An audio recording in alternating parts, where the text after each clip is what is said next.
சுமன் கவி, இப்போ சட்டமன்றத்தில் பேசிட்டாரு முதலமைச்சர் விஜய், பேசிட்டாரு டீலிமிட்டேஷனுக்கு எதிராக இருப்போம் அப்படின்னு பேசிட்டாரு, மேடையிலையும் பேசிட்டாரு தமிழ்நாடு தாவேக்கா அரசு டீலிமிட்டேஷனுக்கு எதிராக இருக்கும் அப்படின்னு. இதற்கு மேல தாவேக்கா என்ன செய்ய முடியும்? கரெக்ட். தமிழக உரிமைகளை டெல்லியிலிருந்து பெற விஜய் வியூகம் என்ன அப்படிங்கிறது மெயின் தலைப்பு. அதுக்கு அவர்கள்ட்ட ஒரு சிறப்பான திட்டம் இருக்கு அப்படின்னு நான் நினைக்கிறேன். அது என்ன அப்படின்னா, டெல்லி அப்படியே அல்லேக்கா அனுமார் சஞ்சீவி மலையை தூக்குற மாதிரி தூக்கி அப்படியே நெல்லூர் சித்தூர் பக்கத்தில் கொண்டு வச்சிட்டோம்னா நமக்கு தேவையான விஷயங்களை எல்லாம் உடனுக்குடன் வாங்கிக்கலாம். ஏன்னா டெல்லிக்கும் இதுக்கு இடையில நிறைய டிஸ்டன்ஸ் இருக்குது. அதுதான் காரணம். ஊப்பி மாப்பி காப்பி இதெல்லாம் இடையில உள்ளவங்கெல்லாம் அதை பிடிச்சது போக மிச்சம் கொசுறு தான் நமக்கு வந்து சேருது. ஸோ இந்த இடைவெளியை குறைக்கிறதுக்கு அப்படின்னு வடிவேலு சொன்னார் இல்லையா, அந்த மாதிரி ஒரு திட்டம் தான் எனக்கு நினைவுக்கு வருது. அது நமக்கு ஒன்றும் வித்தியாசம் கிடையாது. ஏன்னா சிங்கப்பெண் ஒரு டைட்டில் திரைப்படத்துலேருந்து எடுக்கும்போது இந்த திட்டத்தை நாம் ஒரு திரைப்படத்துலேருந்து எடுத்துக்கிறதும் தப்பு கிடையாது. எனக்கு தெரிந்து அதுவும் ஒரு காரணமாக கூட இருக்கலாம். அது ஒன்றும் நகைச்சுவையெல்லாம் கிடையாது. நான் அந்த அளவுக்கு முதலமைச்சர் அசம்பிளிக்குள்ள சொல்லிட்டாரு, மேடையில மக்கள்கிட்ட சொல்லிட்டாரு. இதெல்லாம் தாண்டி இப்ப இதெல்லாமே ஒரு வலிமையான கண்டனம் தானே, ஒரு ஜனநாயக அரசு இதுதானே சொல்லுது. அதாவது திமுகவை எதிர்த்து திமுகவை வீழ்த்துவதுதான் என்னோட இலக்குன்னு சொன்னீங்க. திமுகவை இதுல சட்டசபையில வீழ்த்தியாச்சு, அசம்பிளியில. இந்தியா கூட்டணிக்குள்ள இடம் இருக்குது. உங்களுக்கு திமுக விட்டுட்டு போன இடம் அப்படியே சீட்டு இருக்குது. அதுல இல்ல கேளுங்க சார், எம்பி இல்லைங்கிறது இல்ல சார். உங்களுடைய நிலைப்பாடு என்ன? நாளைக்கு இன்னைக்கு ஆதரவு, நான் வந்து அக்னி சார் சொன்னது ரொம்ப நுட்பமான ரொம்ப சரியான ஒரு விஷயம். மோடியை கனவிலும் கூட எதிர்க்கக்கூடாது, எந்த காரணத்தை கொண்டு மோடியை எதிர்க்க வேண்டிய ஒரு சூழ்நிலை வந்து விடக்கூடாது அப்படிங்கிறதுக்காகவே அந்த பால் அப்படி தூக்கி காங்கிரஸ் கையில் போட்டு போனதுதான் விஜயனுடைய லாபகமான செயல். சரி விட்டுருங்க, உங்க கையில் எம்பி இருக்குன்னு அவசியமே கிடையாது. நீங்க தான் எதிர்க்கிறீங்கல்ல. நான் என்ன சொல்றேன், சட்ட சபையில் நீங்க எதிர்க்கிறீங்க, பொதுவெளியில எதிர்க்கிறீங்க, ஏன் கடிதங்கள் எழுதுறீங்க, எல்லாம் எழுதுறீங்கல்ல. எல்லாம் எழுதுறதுக்கு அப்புறம் இந்த இடத்துல வந்து நாங்கள் இந்த கூட்டணியில் இருக்கிறோம், இந்தியா கூட்டணியோடு இணைந்து கொள்கிறோம். எம்பிஸ் இல்ல, நாங்க எப்படி இணையறது அப்படி என்னங்க இது? ஆதரவு நிலை தானங்க. நாளைக்கு 2029 தேர்தலில் நாங்க சேர்ந்திருக்கிறோம்ங்கிறதுக்கான உத்தரவாதம் தானே. நான் என்ன கேட்கிறேன், நல்லா கவனிச்சுக்கங்க.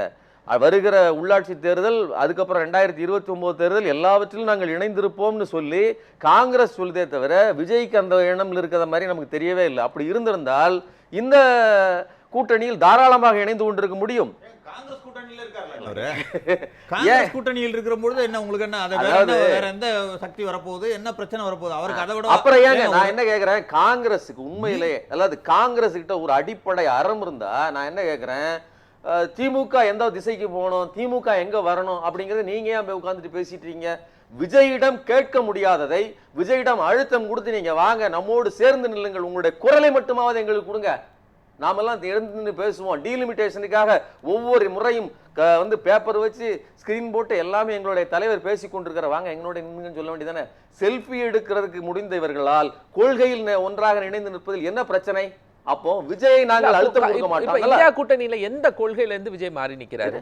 இந்தியா கூட்டணியுடைய எந்த கொள்கையில இருந்து விஜய் மாறி எந்த பிரச்சனையில அவர் ஒழுங்கா நிற்கிறார், ஒன்னா நிற்கிறார்? நான் என்ன கேட்கிறேன், இந்த விஷயத்துல இவர் வந்து பேசுறாரு இல்லையா, இப்ப இந்தியா கூட்டணியில விலகி நிற்கிறாருங்கிறது இல்ல, இந்தியா கூட்டணிக்குள் ஏன் வரல, அல்லது நேரடியாக இந்தியா கூட்டணியினுடைய விஷயங்களுக்கு ஏன் ஆதரவு தெரிவிக்கல? ஒண்ணும் வேண்டாங்க.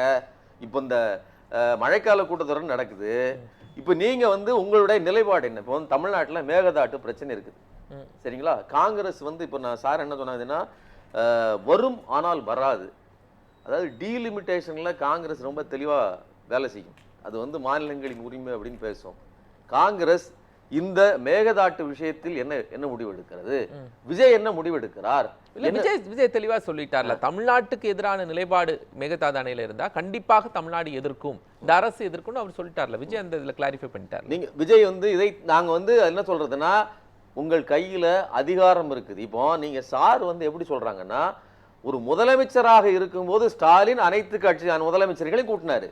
இன்னைக்கு நீங்க தான் முதலமைச்சர், நீங்க எம்பி இருக்குன்னு அவசியம் இல்லைங்க. நல் நோக்கம் இருந்துச்சுன்னா, அதிகாரம் அதாவது நல் நோக்கம் இருந்துச்சுன்னா நீங்க எதை வேணாலும் செய்யலாம். எம்பி என் கையில இல்லை, ஆனா எம்பிக்கள் வச்சிருக்கிற எல்லா இவர்களையும் கூட்ட முடியும். இன்னும் கூடுதலா மத்திய பிரதேசத்துல நம்ம இவரு அகிலேஷ் யாதவனுடைய கட்சி இருக்கு இல்லையா, அவர்கிட்ட 37 எம்பிக்கள் இருக்கு. அந்த 37 எம்பிக்களையும் அவர்களெல்லாம் சேர்த்து கூட கன்வின்ஸ் பண்ணீங்க. இங்க வந்து விளக்கணும் தமிழ்நாட்டினுடைய நிலை என்ன, அதை செஞ்சாரா செய்யலையா? அதை ஸ்டாலின் அவர்கள் செய்தார். நீங்க வட இந்திய கட்சிகளையும் கூப்பிட்டாரு, எல்லாருக்கும் அழைப்பு கொடுத்தார், எல்லோரிடமும் இந்த தென்னிந்தியா எப்படி பாதிக்கப்படுகிறதுங்கிறத எடுத்து சொன்னாங்க. அப்படிப்பட்ட நுட்பமான அரசியல் செய்வதற்கு விஜய்க்கு தெரிந்திருக்கிறதா அல்லது அந்த உள்ளுணர்வு இருக்கிறதா? ஏங்க ஒண்ணு வேண்டாங்க, 4 லாக்அப் மரணம்னு சொல்றாரு இல்லையா சாரு, நமக்கு கண்ணுக்கு எதிராக தெரிஞ்சது இந்த நாகர்கோவில் பிரச்சனை. இந்த இவர்களுக்காக நேரடியாக போனாரா அல்லது ஒரு சாரியாவது சொன்னாரா சார்? அவர் ஆரம்பத்தில் என்ன சொன்னாரு? சாரி வேண்டாம், தீர்வு வேண்டும். இல்ல இல்ல இல்ல, ஒரு செயலில் கூட இந்த பிரச்சனைகளுக்காக தீர்வுக்காக நகர்ந்ததே கிடையாது. தமிழ்நாட்டு பிரச்சனைக்கும் தீர்வு இல்ல, ஒன்றியத்திலிருந்து வருகிற பிரச்சனைக்கும் தீர்வு இல்ல. ஒன்று சொல்லிடுறேன் தமிழ்நாட்டினுடைய விஷயம் சொல்றீங்க இல்லையா, ஜல் ஜீவன் திட்டத்துக்கு அப்ரூவல் கொடுத்தாச்சு. அதுல 50% பணத்தை தமிழ்நாடு அரசு கட்டணும், கிட்டத்தட்ட 4000 கோடி ரூபாய். அதுக்கு அப்புறம் பிபிஜி ராம்ஜி திட்டம், அதுல வந்து 40% கட்டணும், அதுல ஒரு 5000 கோடி ரூபாய். அதுக்கப்புறம் 15 சிபிஎஸ்இ ஸ்கூல்களுக்கு அனுமதி இப்பதான் கொடுத்திருக்காங்க. ஒரு பக்கம் பாஜக அரசு வந்து ஹிந்தியை திணிக்கிறது கட்டாயமாக சிபிஎஸ்இ பள்ளிகளுக்குள்ள, இவங்க சிபிஎஸ்இ வளர்க்கிறதுக்கு வேலை செய்கிறார்கள். மும்மொழி கொள்கையை அவங்களும் எதிர்க்காங்கல்ல சார். அதாவது அரசு வந்த உடனே முதல்ல மும்மொழி கொள்கையை எதிர்ப்போம் அப்படி சொல்லிக்கிட்டு இந்தி எதிர்ப்பு, அதாவது நடைமுறையை பாருங்கள். டயலாக் சொல்றதெல்லாம் விட்டுருங்க. எப்படி வந்தாங்க மேடையில்? இல்ல ஹிந்தி ஏதாவது வழியில உள்ள வருதா? சிபிஎஸ்இல என்ன நடந்துட்டு இருக்குது? சிபிஎஸ்இ ஆல்ரெடி இருக்குல்ல சார். சிபிஎஸ்இ இப்போ 15 சிபிஎஸ்இ கொடுத்துருக்காங்க. 4ஆம் தேதி ஜூலை 4ஆம் தேதி 15 பள்ளிகளுக்கு அப்ரூவல்.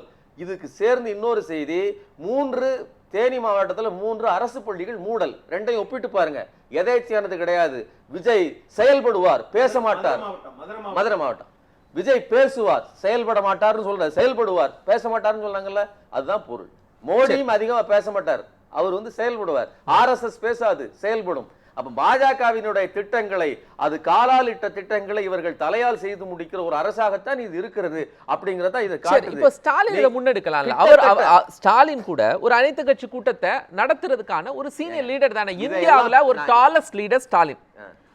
திமுக ஏன் அவர் செய்யல? இல்ல, வெளியில இருந்துகிட்டு என்ன பேசுறாங்க, விசிக என்ன சொல்லுது, திமுக வந்து பாஜகவோடு கூட கூட்டணிக்கு செல்லலாம் அப்படி, கரெக்டுங்களா? பாஜகவின் பிள்ளை அதோட குட்டின்னு சொன்ன தாவேகாவோட நாங்க கூட்டணி வச்சிட்டோம்ல, நாங்க வச்சுக்கிட்டோம், அதே மாதிரி அவர்கள் செல்லலாம் அப்படின்னு ஒரு விஷயத்த சொல்றாங்க. ஆனா அப்படி சொல்லிட்டு காங்கிரஸ் சிதம்பரம் என்ன சொல்றாரு, பாஜகவுக்கு எதிராக, அதாவது டீலிமிட்டேஷனுக்கு எதிராக திமுக நிற்க வேண்டும் வலுவாக, அவர்கள் வெளிநடப்பு செய்யக்கூடாது அப்படின்னு பேசுறாங்க. அப்ப நான் என்ன கேட்கிறேன், நீங்க உங்களது தேவைக்காக விஜயோடு சென்று விட்டு உங்களுடைய லாபத்துக்காக மட்டுமே இயங்கிவிட்டு ஸ்டாலின் மட்டும் புனிதரா இருக்கணும். அவர் தோற்றாலும் சரி, எது செஞ்சாலும் சரி, அவர் மட்டும் தமிழ்நாட்டு மக்களின் நலனுக்காக போராடிக்கிட்டே இருக்கணும். அனைத்து கட்சி கூட்டணும், எல்லாம் பண்ணணும். இவர் மாணிக்கம் தாக்கூர் எதையும் செய்ய மாட்டாரு, அல்லது ராகுல் காந்தி நேரடியா தமிழ்நாட்டில் வந்து எதையும் கூட்டி விஜயை கூப்பிட்டு இதையெல்லாம் சொல்லி அதையெல்லாம் ஆதரவு கேட்க மாட்டாரு. எந்த வேலையும் நீங்க செய்ய மாட்டீங்க. அவங்க செய்யலைன்னா ஸ்டாலின் அவர்கள் இல்ல, அப்படி இல்ல. அதையே நீங்க சொல்றீங்க. அதையெல்லாம் சொல்றதுக்கு நமக்கு என்ன அருகதை இருக்குன்னு கேக்குறேன். ஒரு மக்களுக்கு அருகதை இல்லைங்க. இல்ல தோற்கடித்து அவர் நீங்க தமிழ்நாட்டு உரிமைகளை பேசுன்னு பேசுறீங்க. இதுக்கு முன்னாடி தொடர்ந்து செஞ்சுட்டே இருந்தார் இல்லையா? சும்மா பேசுறீங்க சார். மக்கள் எஜமானர்கள் சார். 35% வாங்கிட்டீங்களா சார்? உங்க கூட்டணி இந்தியாவுல 22 மாநிலத்துல காங்கிரஸ் இல்ல, அப்ப மக்கள் எஜமானர்கள் தானே. அப்ப காங்கிரஸ் ஏத்துக்கறல இல்ல, தமிழ்நாட்டுல மட்டும் விஜய் எப்படி கூட்டணி ஏத்துக்கிட்டாரு? எஜமானர்கள் தீர்ப்பு விஜய் ஏத்துக்கிட்டாரு. கடைசியா போட்ட பிறகு மக்களை திட்டுவீங்களா? அது எப்படி ஏத்து போட்டாங்க மக்களை திட்டுவீங்களா? இந்தியா ஃபுல்லா மக்கள் பாஜகவை ஆதரிக்கறாங்க, காங்கிரஸை வெறுக்கறாங்க. சந்திரசேகர் சார் ஒத்துக்கறாரா? அது வெற்றி தோல்வி மாறிதாங்க வரும். அதுதான் இது. ஏத்துக்கலையே. மக்கள் வந்து மார்க்கெட்டிங் விளம்பரத்தை பார்த்தா மக்கள் எப்படி வருது பாருங்க, வாங்குவாங்க சார். ஒரே நேர்கோட்ல வருது. அதெல்லாம் ஒரு மார்க்கெட்டிங் ஸ்ட்ராட்டஜி சார். திடீர்னு வருகிற அலை. சரி, காங்கிரஸ் எத்தனை படங்கள் நல்லா இல்லாத படங்கள் ஓடி இருக்குது. இல்ல, நான் என்ன கேக்குறேன், எத்தனை மக்கள் காசு கொடுத்து பொலிட்டிக்கலா சார். அதே மாதிரி தான் காங்கிரஸ் விசிக இவங்க எல்லாம் கூட்டணியில விட்டு போயிட்டாங்க. நம்பிக்கை துரோகம் செஞ்சிட்டாங்க. ஒழுக்கமா இருக்கணும், அவர் தமிழ்நாட்டுக்கு நல்லது செய்யணும், அவர் தமிழ்நாட்டுக்கு விஜய் ஒண்ணுமே பண்ண மாட்டாரு. இவங்க எல்லாம் சும்மா அறிக்கை விட்டுடுவாரு. அங்கோடி சிபிஎஸ்இ பள்ளிகளை அனுமதிப்பாரு, மும்மொழி கொள்கைக்கு வேட்டு வைப்பாரு. நான் சொல்றேன் சார், 3 திட்டம் சொன்னேன்ல, 3 நாளைக்கு கிட்டத்தட்ட 10,000 கோடி ரூபாய் இழப்பு. நீங்க இன்னைக்கு வந்து பத்திரவு பதிவுத்துறை அதுல புடிச்சிட்டாங்க, இதுல புடிச்சிட்டாங்க, இதெல்லாம் ஒண்ணுமே கிடையாது. 50 நாளில் இழந்த ரூபாய் இருக்கு இல்லையா, 10,000 கோடி ரூபாய். இன்னொரு விஷயம் சொல்றேன், இந்த சின்ன சின்ன ரூபாய்கள் இருக்கு இல்லையா, அதாவது கையூட்டுன்னு சொல்ற இந்த பணம் இருக்கு இல்லையா, இது கூட சர்க்குலேட்டட் மணி. இந்த பணம் எப்படியாவது இந்த தமிழ்நாட்டுக்குள்ள சுத்திட்டு இருக்கும். ஆனா இந்த 10,000 கோடி இருக்கு இல்லையா, இது தமிழ்நாட்டுக்குள்ள சுத்தாது. தமிழ்நாட்டுக்கான நல்லது கிடையாது, தமிழ்நாட்டின் கஜானாவில் இருந்து போகிற நஷ்டம். புரிஞ்சுக்கங்க. இல்ல புரிஞ்சுக்க.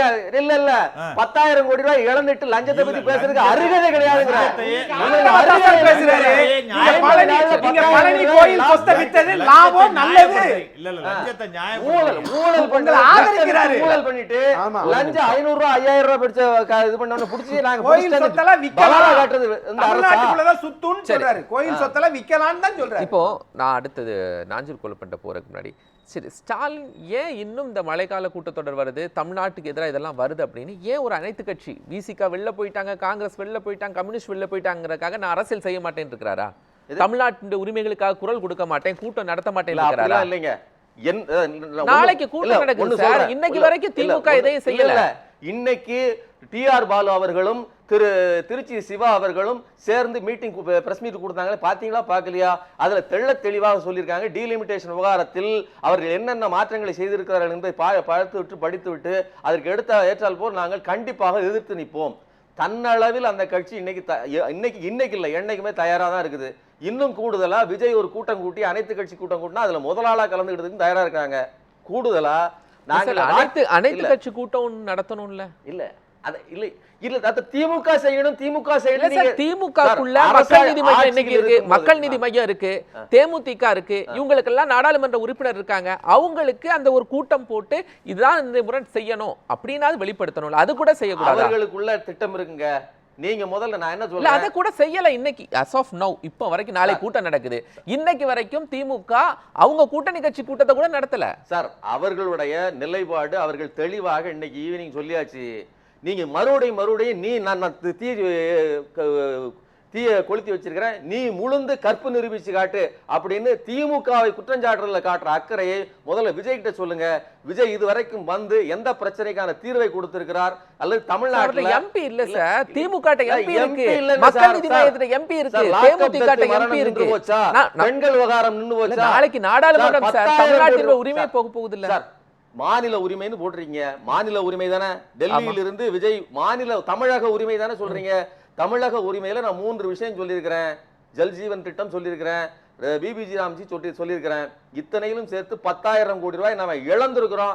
இந்த விஜய் அவர்களுக்கு இதை பற்றி எந்த புரிதலாவது இருக்கா? அதை பற்றி ஏதாவது எதிர்வினை உண்டா? அவர் என்ன வெளியிட்டிருக்காரு? 5 பக்கம் இது விட்டுருக்காரு. சரி சார், என்ன சொல்லி சொல்லிருக்காரு?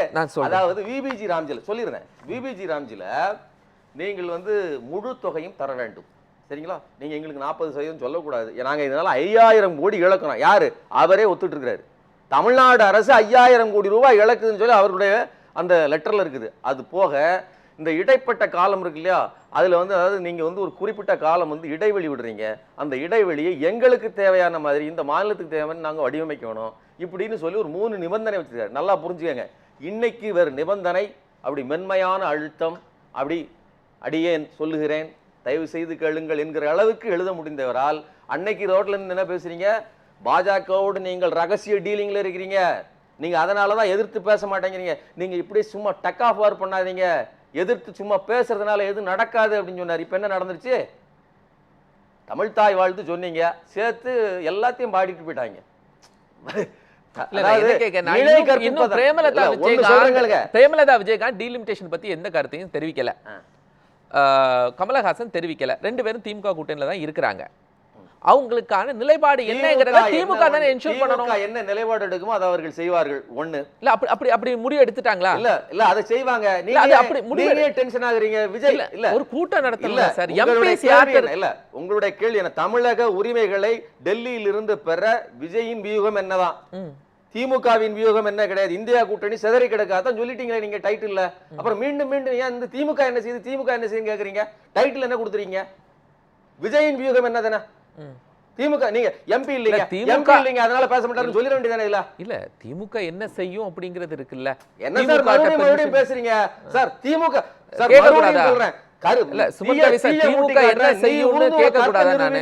திமுக கிட்ட காட்டக்கூடிய உங்களுடைய வேகத்தை ஏன் விஜய் நோக்கி நிறுத்த முடியல? அப்ப எல்லா நான் என்ன கேக்குறேன்னா, எம்எல்ஏஸ் விஜய்ட்ட நிறைய இருக்காங்க, எம்பிஸ் ஸ்டாலின்ட்ட நிறைய இருக்காங்க. அப்ப ஸ்டாலின் தான் டெல்லியில போய் பேச போறாரு. எம்பி வைத்துக் கொண்டு கூட நான் எதிர்ப்பதற்கு, மோடி எதிர்ப்பதற்கு தயார் இல்லை, ஓடி ஒளிந்து கொள்வதற்கு தான் தயாரா இருக்கிறேன். அதனால தூக்கி காங்கிரஸ் பக்கம் விட்டுட்டு உட்கார்ந்து இருக்கிறாரே தவிர இதை விட எந்த விதமான வலுவான எதுவுமே இல்லாதவர்கிட்ட போய் நீங்க பேசிட்டு இருக்கீங்க சார். அங்க கொடுக்கப்பட்டதுல கூட்டணியை வலுப்படுத்துவது அல்லது காங்கிரஸோடு இணைந்து செயல்படுவது ரெண்டுக்கும் கிட்டத்தட்ட ஒரே அர்த்தம் தான் நினைக்கிறேன். ரெண்டாவது, சட்ட போராட்டம் நடத்துவது, போராட்டம் எதிர்த்து குரல் கொடுப்பது, ஒன்றியத்தை எதிர்த்து போர்க்கோணத்தோடு செயல்படுவது, அதெல்லாம் திரைப்படத்தில் போராட்டம் சட்டம் எல்லாம் இப்போ திரைப்படத்தில் தான், நடவடிக்கைகள் கிடையாது. அதை நீங்கள் எதிர்பார்க்கக்கூடாது. ஸோ 45 + 17 55 62% வந்து அது வந்து கூட்டணியோடு சேர்ந்திருப்பது. கூட்டணியோடு சேர்ந்திருப்பதே ஒரு போராட்டம் தான், நல்லா புரிஞ்சுங்க. என்டிஏ கூட்டணியோட சேர்ந்திருப்பது தானே, காங்கிரஸோட சேர்ந்திருப்பது, கூட்டணியோட வலுப்படுத்துறது, இது எதுலையுமே விஜய் இல்லை. ஏன் காரணம்? இந்த மூணுக்குமே விஜய் தகுதி இல்லை. ஏன்னா பாஜகவை தகுதி இருக்கா?